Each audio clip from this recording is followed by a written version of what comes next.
711 ईस्वी में जब मोहम्मद बिन कासिम ने सिंध को फतह किया, मगर इस्लाम पूरी तरह से पंजाब में नहीं दाखिल हुआ। मगर यही वो वक्त था कि इस खित्ते में इस्लाम का दौर शुरू हुआ। टाइम लाइन्स अनटोल्ड में आपका खुशामदीद। जैसा कि आप लोगों ने पहले पार्ट में देखा कि कैसे हड़प्पा की सिविलाइजेशन ने इस खित्ते पर हुकूमत की और फिर आने वाले दौर में आर्यियों ने अपनी सकाफत और मज़हब के असरात पंजाब पर छोड़ दिए।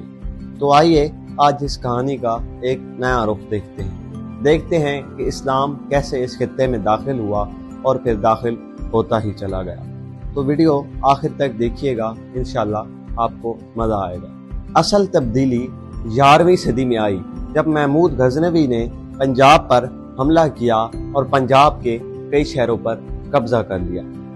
यही वो दौर था जब पंजाब में इस्लाम पूरी तरह से दाखिल हुआ। महमूद गजनवी ने लाहौर को अपना गढ़ बना लिया और यही वो दौर था जब लाहौर इल्म सकाफत का गहवारा बन गया।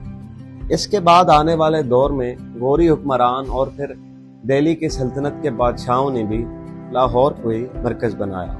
आने वाले वक्त में लाहौर और मुल्तान इल्म सकाफत का मरकज बन चुके थे, मगर सिर्फ जंगों से इस्लाम नहीं पहुंचता। इस्लाम के लिए मोहब्बत भी चाहिए, दर्स भी चाहिए और मेहनत भी चाहिए। उसी के लिए बहुत सारे सूफिया कराम भी इस दौर में पंजाब में दाखिल हुए, जैसे कि दाता गंजबख्श और अली हजवेरी, जो कि काफ़ी बड़े नाम हैं और आपने इनके बारे में काफ़ी सुन रखा होगा। उन लोगों ने मोहब्बत और अमन का दर्स देके इस्लाम को पंजाब में फैला दिया। 16वीं सदी में जब मुगल बादशाह पंजाब में दाखिल हुए तो उन्होंने भी लाहौर को ही अपना मरकज बना लिया। शालीमार बाग, बादशाही मस्जिद और लाहौर किला उसी वक्त की फन तामीर। यही वो वक्त था नाजरीन जब लाहौर को शहनशाहों का शहर भी कहा जाने लगा था। मगर नाजरीन, इस्लाम को पहुंचाने में सूफिया कराम का बहुत अहम किरदार था।